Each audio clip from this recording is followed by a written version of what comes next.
지금 보고 있는 뉴스, 그 안에 다른 뜻이 있다면 언론의 숨은 의도 깔끔하게 반란해 드립니다. 시선 집중 연장 방송 언중 6월.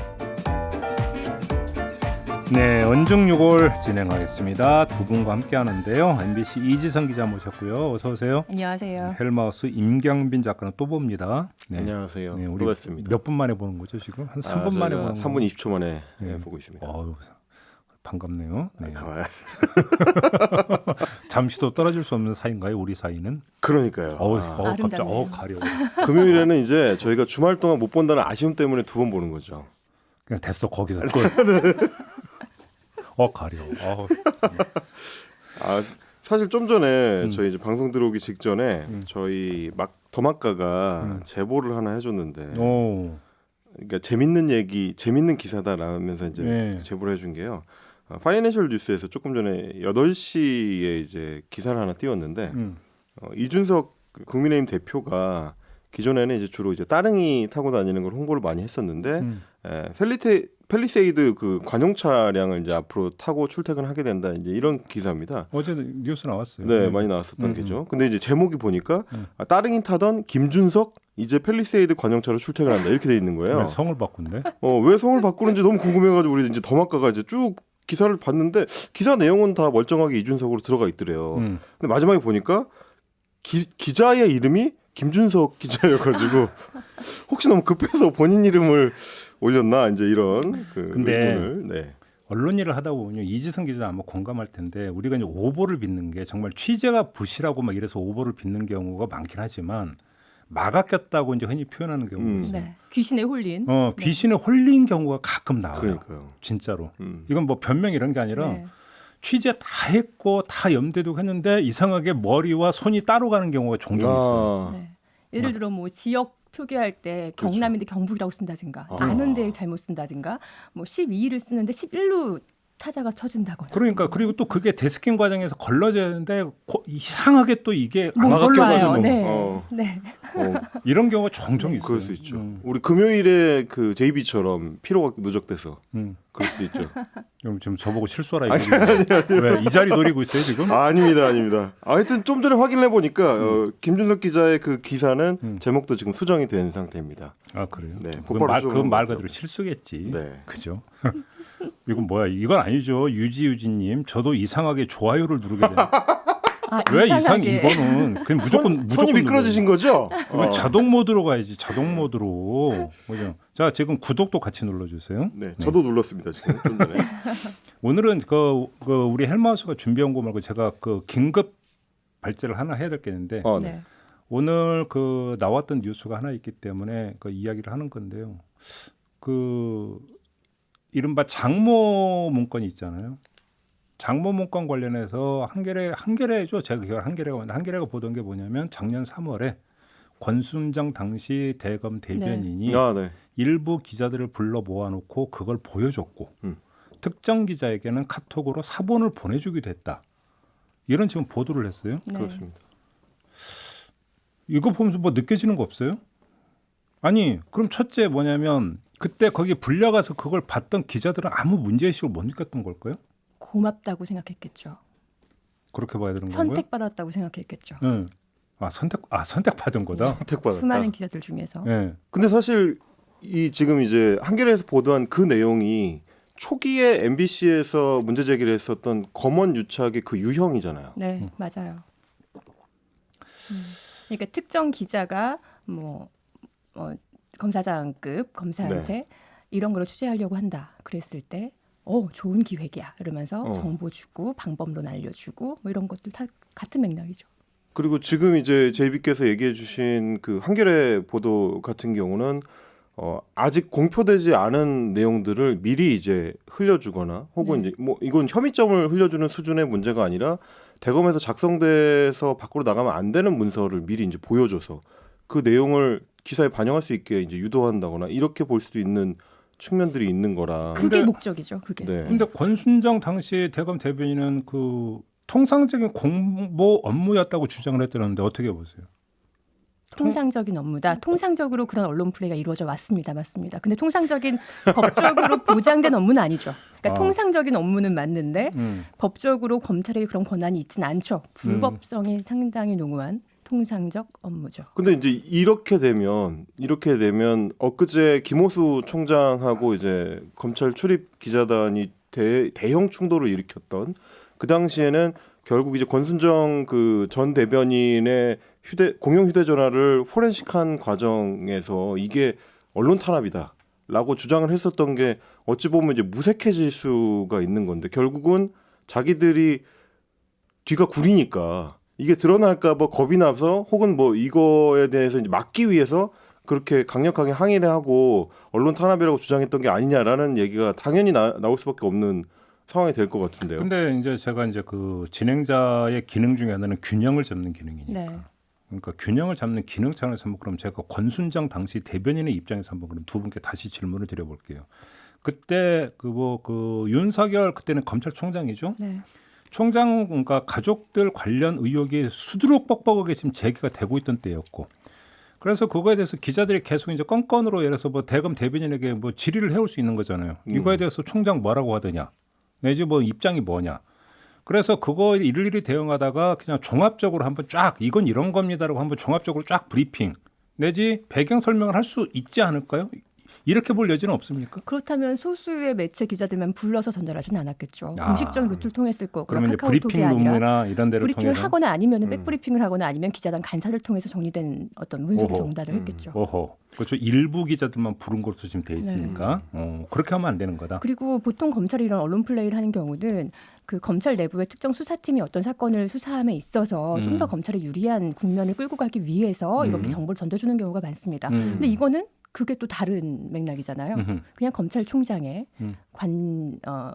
장모와 관련된 사적인 내용에 대한 어떤 대변 논리, 대응 논리를 전파하면서 이걸 기사화 시켜주기를 바란. 근데 이걸 또 기자들이 그냥 외면을 못하는 게 일단 아까 말씀드렸던 선택받았다. 나만 소수의 기자에 포함됐다. 그리고 이걸 내가 만약에 암묵적인 느껴지는 무슨 목적으로 주는지를 알잖아요. 이걸 내가 무시하고 다루지 않았을 때 그 다음부터 나에게 소스는 정보는 오지 않겠구나. 라는 어떤 보험 차원에서 다뤄주기도 하고 가끔 법조 기사들을 보면요. 언론사들이 단체로 정말 천편일률적인 정말 똑같은 대응 논리를 기사화하는 경우가 있어요. 동시다발적 쭉 올릴 때가 있죠. 그렇죠. 그거는 뭐 검찰 언론 플레이라고 볼 가능성이 높죠. 그리고 여기서 사실은 체크 포인트가 하나가 돼 있는 게 이제 이걸 그 보던 게 세계일보가 보도한 내용에 따르면 당시 뭐 일반적으로는 알 수 없었던 내용이 그래서 뭐 이제 내부 문건 열람이나 이런 걸 통해서 지금 또 그 일부 내용이 포함이 됐다라는 대목이 있어요. 이른바 장모 대응 문건에. 그렇습니다. 그렇게 놓고 본다면 지금 그 권순정 당시 대변인이 일부 기자들에게 보여줬다는 내용이 동일한 것이라고 한다면 지금 공개돼서는 안 되는 정보가 또 공개됐을 가능성도 지금 현재로서는 배제할 수가 없게 되는 거죠. 이렇게 되어버리면 이 문제가 좀 제기가 되는 거고요. 조금 전에 우리 헬마우스가 이야기했던 거에서 그러니까 조금만 더 확장해서 이야기를 해야 될 게 대변인 공용폰 포렌식 부분에 대해서 이제 숱한 어떤 그 논란이 있었고 기자들이 언론 사찰 아니냐 이렇게 이제 그 들고 일어난 일이 있었는데 이 과정에서 어떤 이야기가 나왔냐면 특정 기자 이야기가 나온 바가 있었어요. 그죠? 그렇습니다. 어떤 모 언론의 어떤 모 기자가 윤석열 거의 전담 기자로 취재를 해왔는데 좀 그래서 왜 이 기자가 특정돼서 이렇게 언급이 될까라고 이제 되게 궁금했었거든요. 근데 혹시 이게 권순정 당시 대변인이 카카오톡으로 그 사본을 따로 보내줬다라는 그 대상 기자인지 아닌지 요걸 좀 일단 좀 확인을 해봐야 될 것 같아요. 네. 그리고 이렇게 된다면 얘기가 좀 약간 복잡해진다. 그리고 좀 심각해진다. 이런 이야기가 되는 거 아니겠습니까? 짚어야 될 점이 여러 가지가 있는 것 같습니다. 제가 사실 그래가지고 엊그제 처음 이제 김호수 총장하고 출입기자단 충돌 얘기가 나왔을 때 검찰 출입 오래 했던 이제 다른 기자분한테 물어봤어요. 이게 이렇게까지 크게 번질 일인가 이제 했을 때 그분이 해줬던 얘기 중에 하나는 검찰 출입 기자 중에서 이제 굉장히 이제 밀착해서 오래 이제 해왔던 사람 같으면 제2의 이제 장충기 문자 사태처럼 그 부끄러운 면들이 좀 드러날까봐 겁을 내는 분들도 있는 것 같더라. 뭐 이제 이런 얘기를 하는 경우들도 있긴 했습니다. 네. 아무튼 근데 이제 텅 빈 휴대폰이었다는 거 아닙니까? 네. 세 차례 초기화를 거쳐서 네. 아무튼 그랬다는 거고요. 그래서 이제 한겨레 보도 내용에 따르면 지금 이 그 포렌식 공용폰을 둘러싼 그 이 논란 같은 좀 새로운 국면을 맞을 부분이 하나가 있는 것 같고 그 자체를 떠나서 당시 권순정 대변인의 이 그 처사는 올바른 처사였는가도 당연히 이야기가 돼야 되는 부분인 것 같고요. 짚어야 될 점은 여러 가지가 있습니다. 이건 좀 나중에 다시 또 집중적으로 이야기를 하게 되면 그때 네. 또 한번 좀 짚어보도록 하고요. 네, 검찰 개혁돼야 될 중요한 부분 중에 하나인 그러니까. 부분입니다. 이건 알겠습니다. 언론입니다. 자, 다음 이야기로 넘어가죠. 자, 윤석열이 하면 재정정책이고 이재명이 하면 포퓰리즘이냐, 이제 이런 제목으로 좀 준비를 해봤는데요. 조선일보가 같은 날 같은 지면에서 어떻게 다른 식의 이제 보도 그리고 논조를 보였는지를 좀 짚어보려고 가져와봤습니다. 지난 8일 월요일에 조선일보 1면에 윤석열 국민의힘 후보의 인터뷰 기사가 실렸는데요. 제목이 50조 들여 자영업자 피해 전액 보상이라고 잡혀 있습니다. 저도 봤어요. 예. 네, 굉장히 좀 크게 기사화를 했었고 정권을 잡으면은 100일 이내에 뭐 추경을 통해서 이제 50조 원을 투입한다 이런 얘기를 의미 있게 전달을 했었고요. 기사 내용을 보면 일면 기사 내용에는 그 윤석열 후보가 쏟아낸 말들을 거의 이제 여과 없이 이제 전달하는 데 집중을 하는 내용이라서 어떻게 이거를 실현할 수 있을지 혹은 어떤 문제점이 있는지를 검증하는 내용은 일면 기사 내용에는 이제 포함이 되어 있지 않았습니다. 네. 그러면서 이제 부제로 뽑은 게 이재명처럼 찔끔찔끔은 안 돼라는 이제 타이틀이었는데 그만큼 이제 이재명 후보보다도 더 강한 지원을 하겠다라는 이제 윤 후보의 어떤 의지를 좀 보여주는 식으로 이제 기사가 잡혀 있었습니다.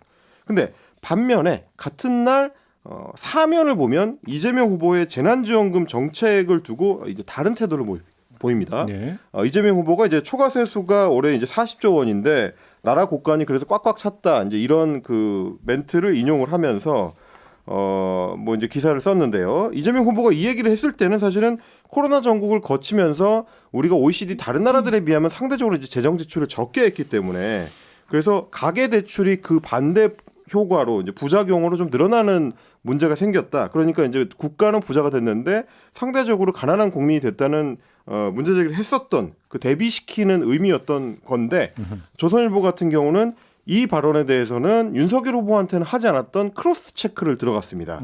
그래서 정부 관계자와 전문가 둘 다 이제 익명 인용을 하면서 정부가 세수 전망치를 낮게 잡았을 뿐이고 뭐 실제로는 올해도 나라 살림이 90조 원 적자이기 때문에 그리고 또 이제 지금 민주당이 계획 세우고 있는 것처럼 세수 2월을 할 경우에는 국가재정법을 정면으로 위반할 수 있는 문제가 있어서 이런 부분들을 좀 지적을 했습니다. 그러면서 또 동시에 같은 날 역시 마찬가지로 사설을 통해서도 비판을 했는데 이재명 후보가 눈속임 셈법을 하고 있다라는 제목입니다. 내용 측면도 보면 뭐 민주당이 국민을 호도하고 있다거나 초과 세수가 실제로는 장부상의 수치일 뿐이다. 미래 세대의 이제 고통을 전가하면서 국민을 오인시키고 있기 때문에 국민들은 속으면 안 된다라고까지 이제 굉장히 좀 강하게 비판을 했습니다. 네. 그러니까 이제 이 두 가지 사례를 비교를 하자면 윤석열 후보 같은 경우는 검증 이전에 이제 전달하는 데 집중을 하고 그리고 강력한 지원 쪽에 무게 중심을 두는 반면에 똑같은 재정 정책인데도 불구하고 이재명 후보는 국가 재정에 타격을 입힐 수 있다. 혹은 셈법이 잘못됐다. 눈속임을 하고 있다. 굉장히 다른 논조. 역시 또 이제 그 균형자 입장에서 네. 한번 이렇게 그러면 또 질문을 드려볼게요. 이재명 후보는 재원을 초과 세수해서 찾았고 네.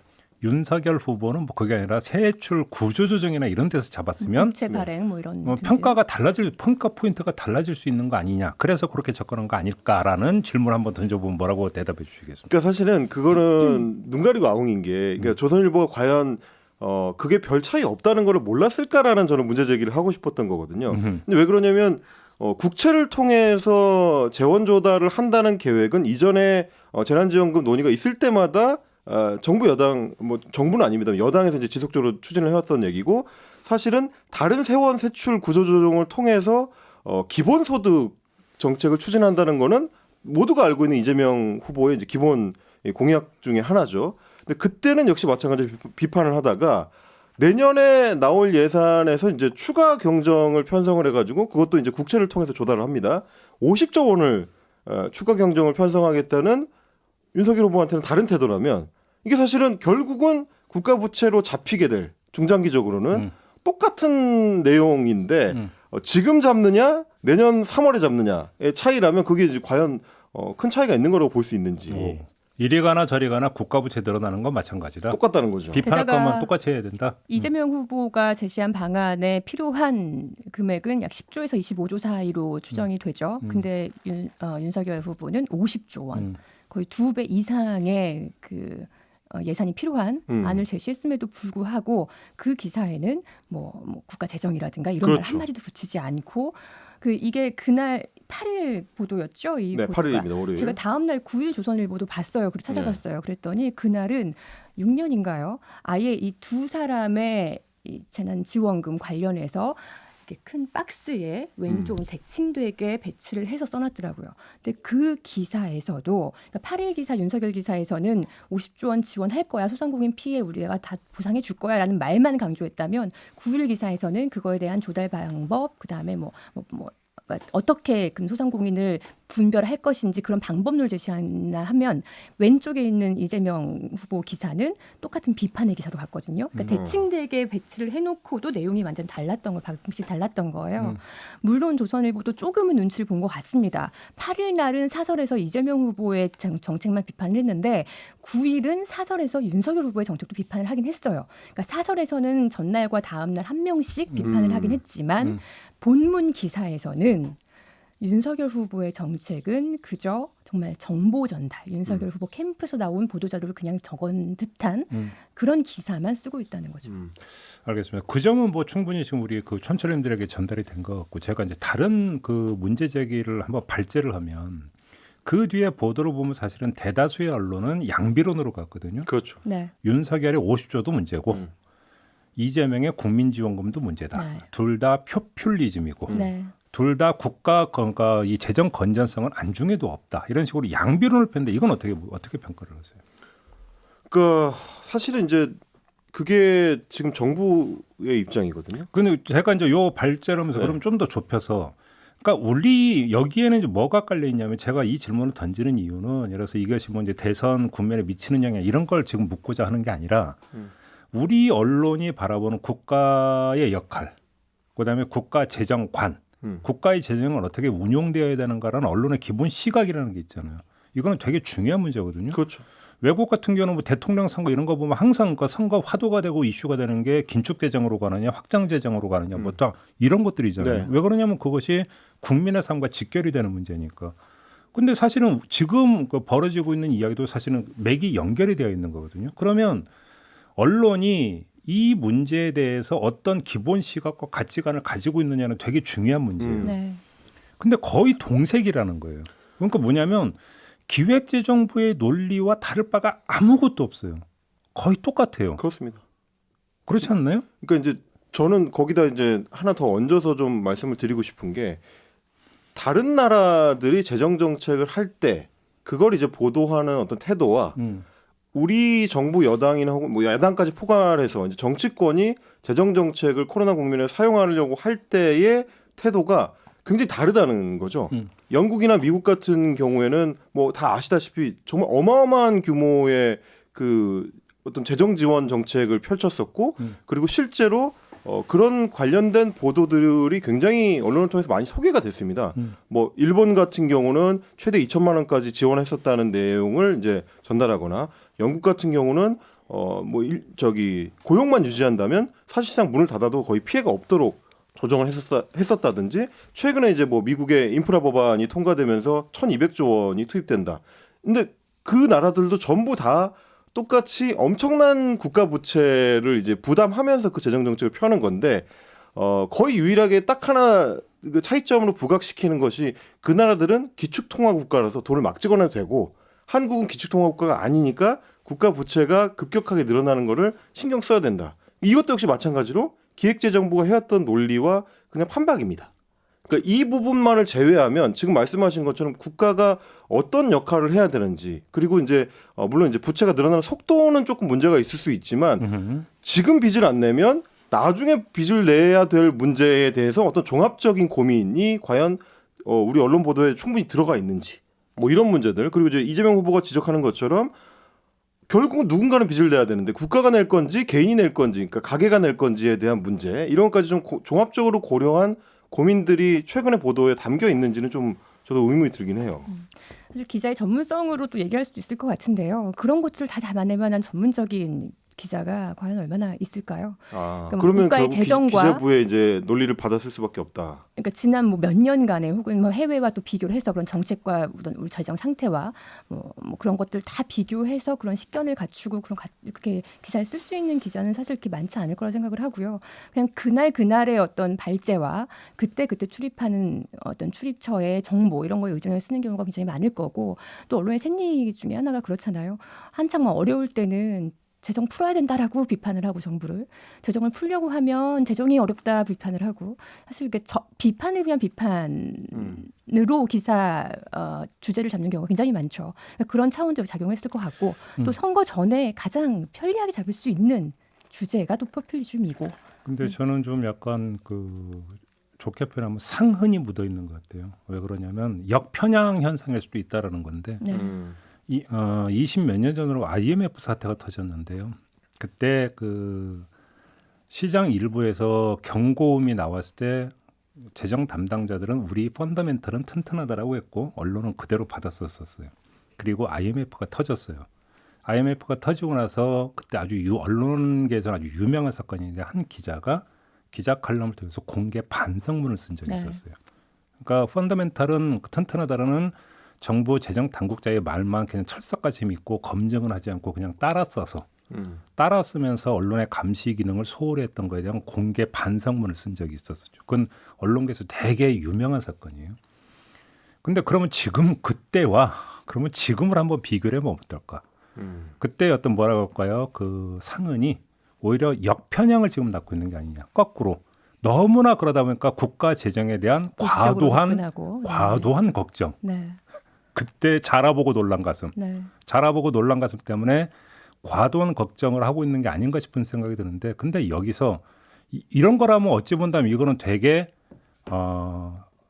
순진하다고 해야 되는지 순수하다고 해야 될지 모르는 그런 차원이고 오히려 바로 이런 어떤 상흔을 역으로 이용하는 측면도 있는 것 같아요. 여기서 왜 제가 이런 말씀을 드리냐면 트릭이 있는데 국가 재정 건전성이 나빠지면 또 IMF 같은 사태가 올지도 모른다라고 하는 어떤 뉘앙스를 계속 풍기는 거죠.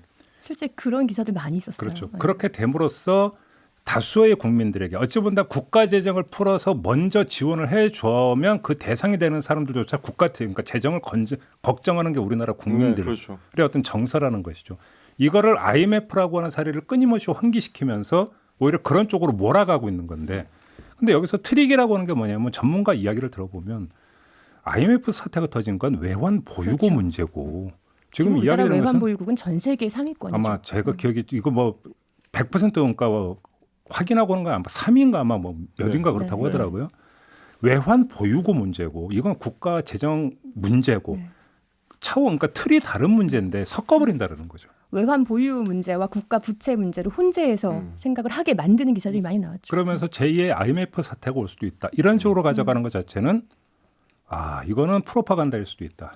이런 이야기가 이제 성립이 되는 거죠. 그리고 좀 전에 말씀하신 거에서 좀 덧대서 저는 한번 짚고 싶은 게 이제 상흔 그 당시에 이제 반성문을 썼을 정도로 상흔을 남긴 이유가 그때 반성문의 핵심은 우리가 정부에서 나오는 얘기를 받아쓰기만 하는 바람에 이렇게 놓쳤다라는 얘기였잖아요. 근데 지금 하면 기획재정부 얘기를 또 받아쓰는 셈이 되는 거라 똑같이 받아쓰고 있는 거예요. 본질을 놓쳐놓고 결국에는 그 위에 둥둥 떠 있는 기름만 지금 자꾸 따라가는 것 같은. 그때나 지금이나 그러니까 기획재정부의 말을 그냥 받아쓰는 게 아니라 받아쓰기를 표방하고 지금 김종배 앵커가 말씀하신 것처럼 프레이밍을 하는 거죠. 그렇죠. 그러니까요. 그러니까 기획재정부는 사실 할 말을 하고 있는 거예요. 저는 그 역할에 맞는 말을 하고 있다고 저는 생각을 해요.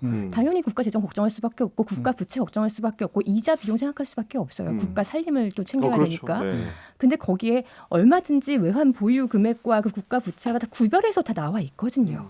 근데 그거를 입맛대로 가져다 쓴 건 언론인 거죠. 그러니까 여기서 뭐가 아니면 공포 저널리즘인 거죠. 국민들의 과거의 상처를 계속 자극을 해서 어떤 이건 이제 데자뷰가 나타날 수 있다고 계속 공포감을 심어줌으로써 어떤 정책에 대한 찬반 입장을 어느 한쪽으로 몰아가는 이게 이제 전형적인 이제 제가 붙인 이름이 공포 저널리즘인 거죠. 이 재정 문제가 제가 볼 때 전형적인 그런 케이스에 해당이 될 수 있다. 근데 이걸 또 현재 정권을 공격하기 위한 수단으로 굉장히 유용하게 쓰이고요. 그건 뭐 백신 때도 마찬가지였고 코로나 때도 마찬가지였고 위험과 그런 과장을 해서 미래의 불확실한 어떤 미래를 과장을 해서 위험을 부풀리는 경우. 그런데 그걸 그 화살이 정권을 가리키고 있는 경우에 보수 언론들이 정말 자주 사용하는 방법이죠. 그러니까 저는 그런 점에서 우리 사회가 저는 이거에 대해서 그래서 재정을 막 풀어야 된다라고 지금 주장하기 위해서 이 얘기를 하는 게 아니에요. 네, 그러니까 전혀 아니죠. 사회적으로 그러니까 합의를 보기 위해서는 제대로 된 어떤 공론이 붙여져야 되는 네. 건데 이 공론 과정이 왜곡되고 있다는 걸 저는 지적을 네, 하는 네. 건데요. 이런 거죠. 그러면 또 내로남불 이야기가 나오는 게 이명박 정부에서 지금의 민주당도 국가재정 건전성을 끊임없이 제기를 했어요.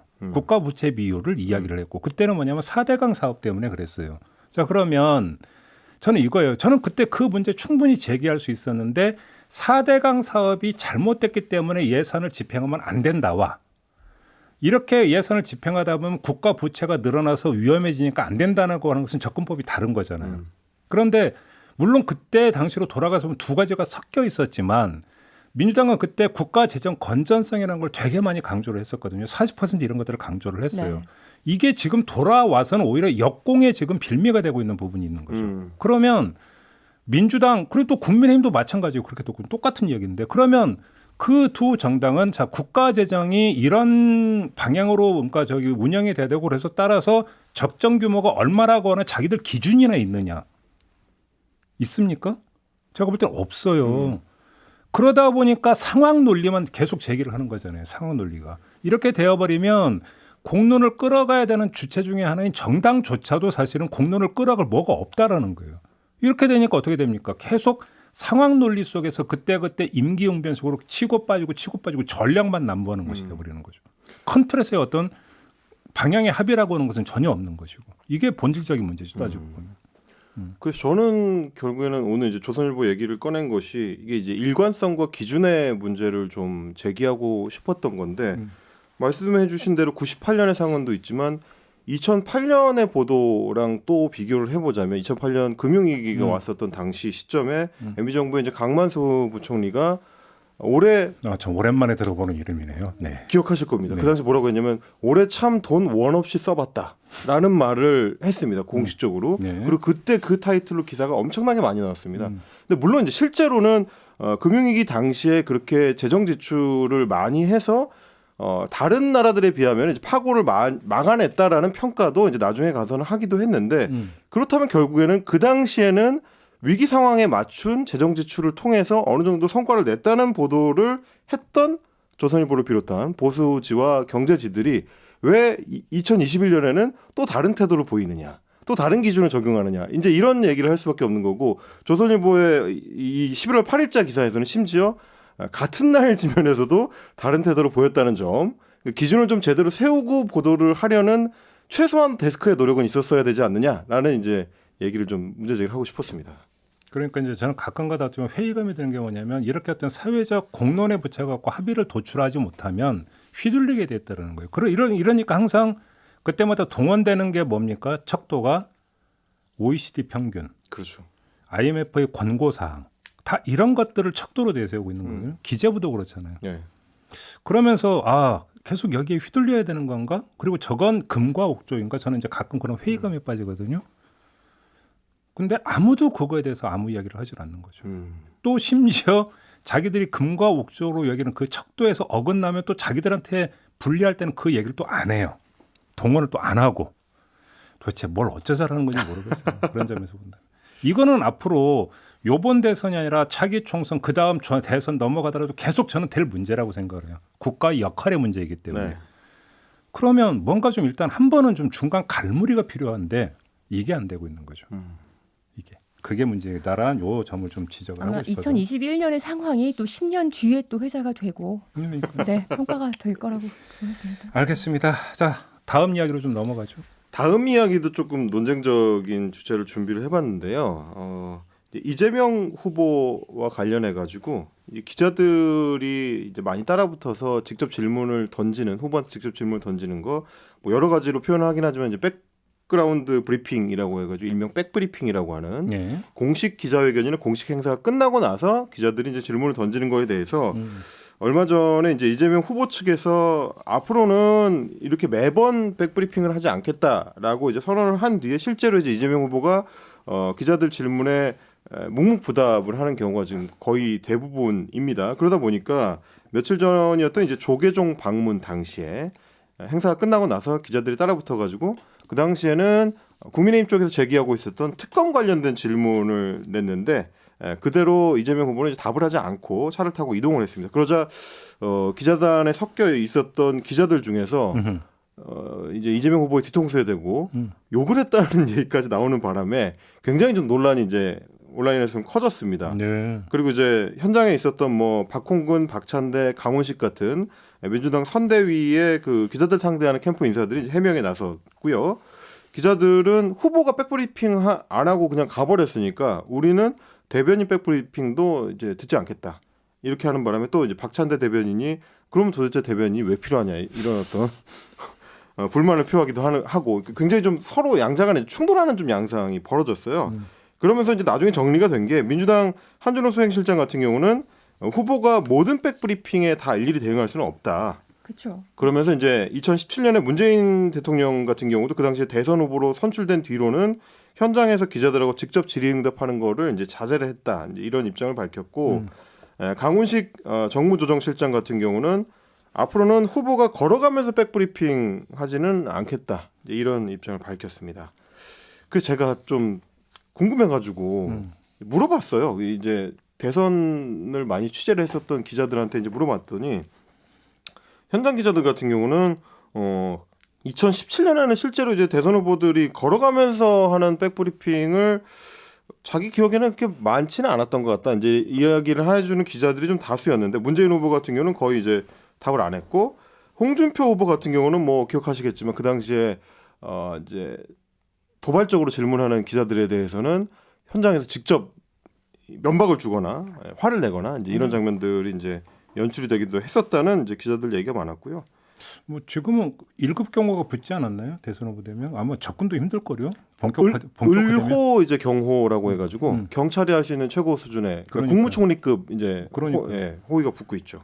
기자들 이제 접근하기도 아마 갈수록 더 힘들 텐데요. 뭐 워낙 또 기자들이 많이 몰려다니다 보니까 현장에서 이제 현장음을 들어보면 뭐 밀지 마세요, 조심하세요, 뭐 이런 얘기들이 굉장히 많이 나오죠. 네. 하여간 또 한마디라도 따야 되는 기자들의 그 처지를 이해를 못하는 건 아니죠. 그래서 제가 그것도 물어봤어요. 현장에 있었던 기자한테 물어봤더니 자기들끼리도 이제 얘기를 한참 한 것 같더라고요. 이 현장에서 욕설이 무심결에 튀어나간 기자가 통신사 기자다. 통신사 기자 같은 경우는 어쨌든 현장에 나갔으면은 어떻게든 기사를 쏴줘야 되는데 이 한마디를 아예 못 따니까 이게 답답함 때문에 이제 무심결에 튀어나간 게 아니겠느냐, 이제 초조해서 그런 게 아니겠느냐, 이런 이제 해석을 하는 기자들도 있었습니다. 전혀 익스큐즈가 되지 않죠. 아니 안 되나요? 네. 왜 이렇게 단호해요? 왜 이렇게 단호해요? 일단 저는 또 기자니까 사실 백브리핑 해주면 너무 좋죠. 왜냐하면은 공식적인 자리에서 하는 말은 사실 그것도 받아쓰기가 되는 경우가 많잖아요. 기자들과는 질의응답이 항상 보장되는 것도 아니고 그러면은 공식적인 자리가 끝나고 이동하는 길에라도 한마디 듣고 싶어 하는 게 사실 우리가 지난 언중 6월에서는 윤석열 후보가 유력 대선 주자였던 시절에 기자들과 소통을 하지 않는다, 백브리핑도 하지 않고 질문에 대답하지 않는다고 우리가 또 비판을 막 했었잖아요. 그러니까 우리가 그럼 같은 또 톤은 유지를 해야 되니까 그런 부분은 우리는 같이 가져가야 되는 생각을 하고요. 기본적으로 언론과의 소통은 열어둬야 된다. 근데 이재명 후보 같은 경우는 상황이 좀 다르긴 다른 것 같아요. 대부분의 후보들이 그러니까 유력 주자 후보 시절에는 소통을 많이 하다가도 특히 이재명 후보는 경선을 통과하고 유일한 단일 정당의 후보가 되면은 그때부터 말조심을 하는 게 전략적으로 많이 쓰였던 거고요. 인터뷰도 안 한다니까 인터뷰도. 네네 맞아요. 왜냐하면 말 한마디 섭외가 너무 힘들어 진짜. 그렇죠 지금.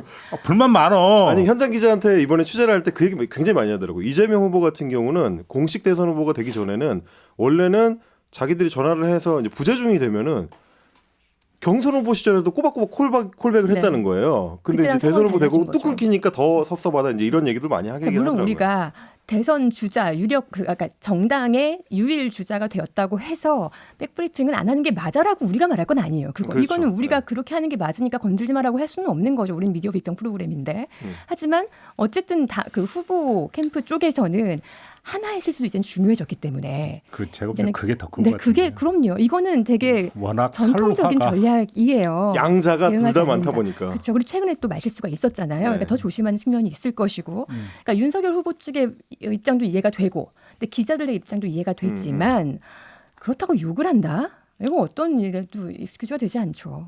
욕을 한 게 익스큐즈가 안 된다. 아, 그거는 그렇죠, 네, 그거요. 그거는 안 네. 되죠. 네. 그리고 제가 또 이해가 안 되는 건 백브리핑을 우리가 하겠다고 공지를 했는데 안 했다. 항의 대상이 당연히 됩니다. 왜냐하면 백브리핑 한다라고 해서 아마 그날 여기 취재 현장에 나올 생각이 없는 사람들도 우르르 다 왔을 거예요. 아, 네네. 근데 약속을 어긴 거니 그건 화를 낼 수 있죠. 근데 그게 아니라 약속되지 않은 백브리핑을 요구하면서 화를 내는 거 저는 이해가 되지 않고요. 근데 물론 백브리핑 해주면 좋을 텐데라는 하소연은 될 수 있겠지만 그게 무슨 집단 항의가 되는 거는 이해가 안 되고 게다가 대변인이 대신 백브리핑을 하겠다고 하는데 그럼 저 같으면은 땡큐일 것 같거든요. 아 그래 대선 후보는 바쁘니까 다음 일정 이거 빨리 이동해야 되니까. 근데 대변인이 그래도 대신 한데 그럼 기자 입장에서는 되게 땡큐인 부분인데 그걸 보이콧을 했다? 이거는 취재가 목적이 아니라 보이콧이 목적인 상황이 돼버린 거예요. 아마 저는 이건 이해가 안 되더라고요. 보이콧 이런 건 대변인이 얘기하면 자꾸 기름칠을 하니까 아, 그럴 수도 있죠. 근데 이제 선도가 떨어진다 뭐 이런 거 아니에요. 제가 근데 이제 아까도 말씀하셨지만 이게 캠프 전략상 대선 후보가 되면 일부러 말을 더 아끼고 뭐 그럴 수 실수를 있죠. 줄이려는 전략으로 갑니다. 그럼 당연히 컨택 포인트가 줄어들어요. 그럼 대변인과의 컨택 포인트라도 유지되고 많아지면 좋은 거거든요. 그렇죠. 예. 근데 이제 제가 어제 그래가지고 따로 이제 선대위 쪽에 친한 저 후배가 있어가지고 좀 내밀하게 이제 솔직하게 좀 물어봤어요. 이거 뭐 어떻게 된 거냐 이제 이랬더니.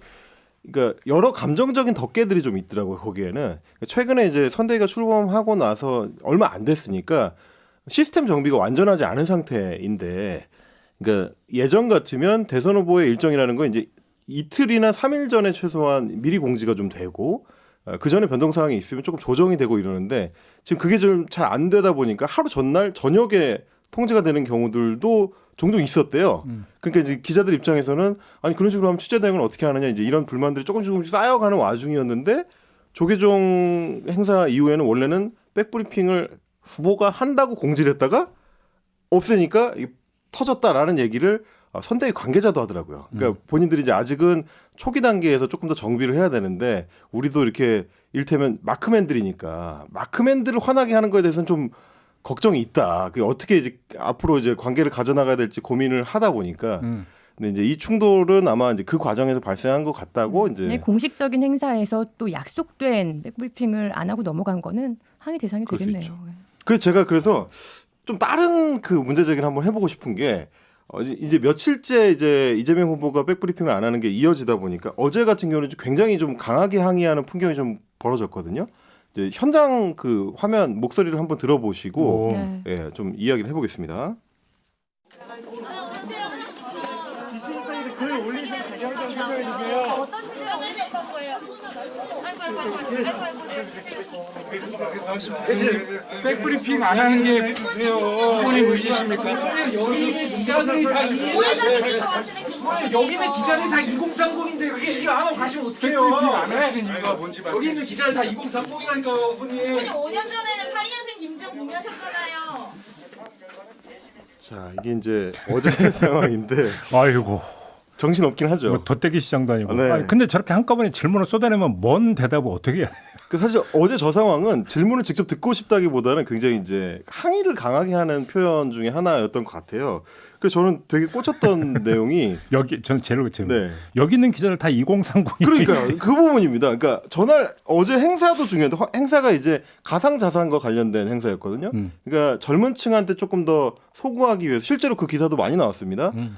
이제 뭐 세금 부과를 유예한다는 정책을 내놔가지고 그러니까 젊은 층에 소구하는 행사에 참석을 했는데 왜 우리도 기자들도 다 2030인데 답변을 안 하고 우리 질문을 안 받고 그냥 가느냐 이제 이렇게 외치는 장면이 나왔어요.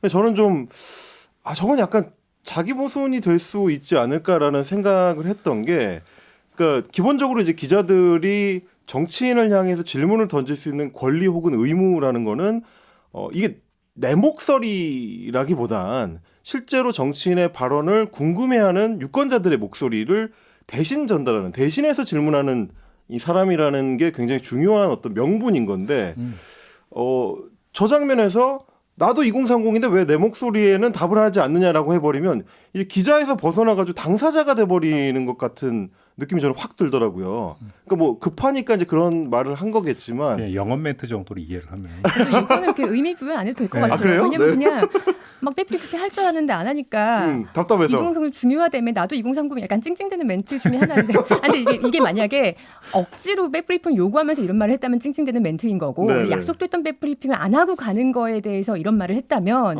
2030 중요하다며 근데 이렇게 어제는 약속했던 약속된 건 것도 아니었어요. 예. 그건 아니었어요. 예. 그냥 찡찡대는 멘트.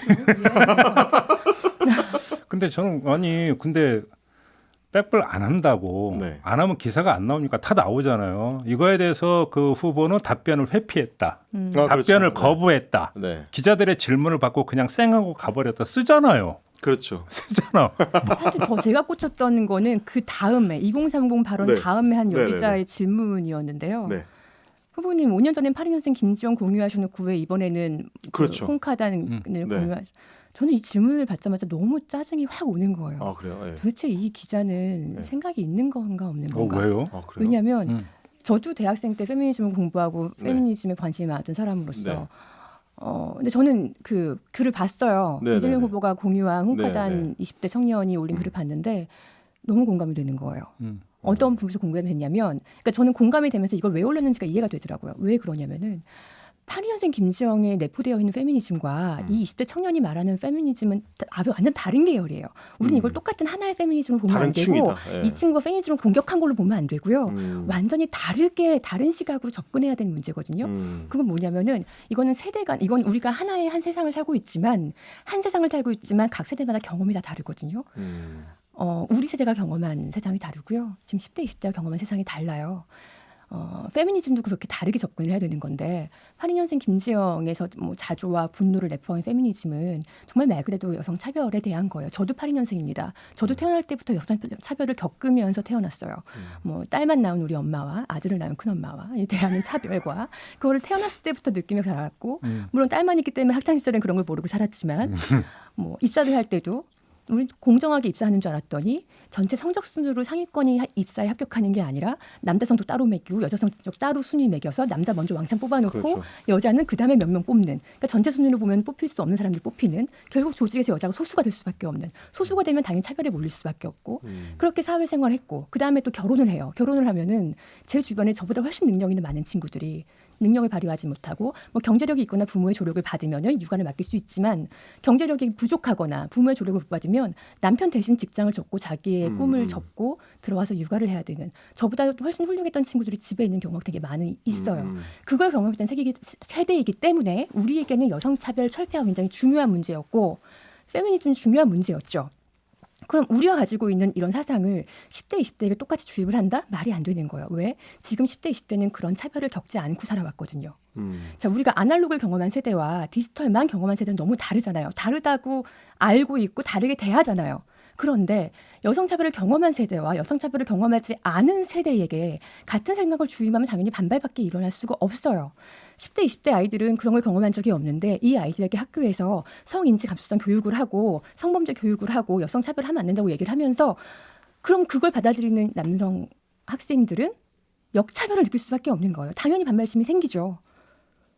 그럼 이건 다르게 접근해야 되는 거고 저는 그런 측면에서 그럼 제가 2년 전에 이 시선집중 뉴스 세계를 할 때 가지고 왔던 케이스가 있어요. 뭐냐면 한 경기도의 보건소에서 출산 지원 물품을 주면서 그걸 담아주는 봉투에 아버지는 하늘이다. 부인은 뭐 자식만 뭐 할 게 아니라 남편의 소중함 뭐 이런 의미를 내포하고 있는 막 그런 말들이 써 있는 봉투에 담아준 적이 있어요. 제가 막 분노하면서 얘기했던 적이 있거든요. 그거는 그 세대 사람들의 사상을 우리 세대에게 그냥 전달됐기 때문에 맘카페가 난리가 났던 거예요. 분노했던 거죠. 똑같은 거예요. 우리 세대가 갖고 있는 경험에 의한 여성 차별 관련 페미니즘을 지금 차별을 경험한 적 없는 10대, 20대에게 주입을 하니까 10대, 20대 남자애들한테는 당연히 이게 역차별로 다가올 수밖에 없는 거죠. 저는 그게 너무 이해가 되는 거예요. 아마 저는 그래서 이재명 후보도 그런 측면에서 10대, 20대를 잘 이해하려면 이거는 청년 정책으로 접근을 해야지 똑같은 페미니즘 정책을 똑같이 적용해서 안 된다라는 뜻으로 이걸 올리신 것 같아요. 저도 그렇게 느꼈기 때문에. 그런데 이거를 5년 전엔 82년생 김지영을 공유하셔놓고 지금은 왜 이 글을 공유하시나요? 페미니즘 공격하는 글을 올리시나요? 말이 안 되는 질문. 이건 그냥 후보를 공격하겠다는 질문인 거죠. 이거는 페미니즘 공격하는 글이 아니라 페미니즘이 아니라 청년 정책으로 다뤄달라라는 저는 20대의 절규로 보였거든요. 알겠습니다. 임경비 작가 할 말 있으십니까? 아니 저기 지금 이제 우리 촌철님들께서 올려주고 계신데 전씨님께서 빨리 돌리기인가요라고 해주셨는데 제가 어떻게 끼어들 수가 없어가지고 네. 계속 듣고 있었습니다. 아직 말이 너무 빨랐죠. 죄송합니다. 아니요. 그게 아니라 사실은 저는 뭐 이제 그 부분에는 그 당사자성이 정말 중요하다고 생각하기 때문에 그렇죠. 그 당사자성이 따로, 중요한 거예요. 뭐 말씀드릴 저는 수가 10대, 20대 없어요. 남자 아이들이 네. 그 느끼는 거를 이해를 해요. 왜냐하면 우리 세대가 여성 차별을 받으면서 느꼈던 분노랑 비슷할 수 있다고 생각하거든요. 그렇죠. 네. 김인수님께서도 임경빈 이지선 기자님도 2030이시죠 해주셨는데요. 감사합니다. 제가 말씀드리면 예의자입니다. 임경빈 작가는 아니고요. 이지선 기자는 만으로 그러니까 2030. 아슬아슬하게. 네, 네, 만으로는 아슬아슬하게. 30대. 뭐 본인 입으로 그녀는 82년생이라고 했으니까. 네. 뭐. 저는 마음만은 이제 40대잖아. 40대에 뭐 이렇게 말이 죄송합니다. 뭐. 이건 조금 전에 이제 이지선 기자가 이야기했던 부분은 우리 사회가 이제 그 함께 토론에 올려야 되는 그런 이야기 정도로만 이제 그 정리를 하도록 하겠고요. 알겠습니다. 아무튼 이제 백불 이야기를 이제 쭉 했는데 마무리를 해야 될 것 같은데 제가 볼 때는 가장 좋은 건 말 그대로 국민을 대신해서 궁금한 걸 물어보는 것이라고 한다면 후보 입장에서 최대한 거기에 대해서 성실하게 그렇죠. 답변을 하는 게 제가 볼 때는 후보로서의 의무다 저는 그렇게 네. 생각을 해요. 왜냐하면 국민의 선택을 받고자 하는 그 사람이라고 한다면 선택권자가 궁금해하는 거에 대해서 뭐 이야기를 하는 것은 당연한 의무. 그다음에 또 의무일 뿐만 아니라 그건 기회일 수도 있다. 이런 거 아니겠어요? 그렇죠. 원론적으로 네. 놓고 보면 다만 근데 그것이 이제 상황이 어떤 상황이냐에 따라서 그렇다고 일정이랑 이런 것들도 있는데 그렇다고 백불 시작하면 몇십 분 갈 수도 그럼요. 있는데 자, 예를 들어서- 방금 그것도 이걸 내가 단답으로 설명할 수 없는 거를 그렇죠. 저 몇 분 썼죠? 3, 4분이 걸려도 설명하기 힘든 거를 어떻게 답변을 합니까? 그러니까 결국은 이제 또 이제 그 일정이나 여러 가지 상황이 있기 그럼요. 때문에 제가 지금 전에 이제 확인해드렸던 원론이라고 하는 것을 무조건 적용할 수도 없는 그건 그때 상황에 따라서 판단할 문제지. 여기서 뭐 큰 틀에서 도매금으로 옳다 그러다라고 한꺼번에 규정하기는 참 어려운 네. 문제다. 저는 그렇게 생각을 해요. 그 문제 같은 경우. 기자의 질문권도 중요하지만 후보의 또 스케줄도 있는 거고 또 질문도 좀 생각하고 질문합시다라는 생각을 알겠습니다. 자, 오늘 언중요구는 이렇게 마무리를 하도록 하겠습니다. 임경빈 작가, 이지성 기자 두 분 수고하셨고요. 저도 함께 물러가겠습니다. 고맙습니다. 말씀드리겠습니다. 감사합니다.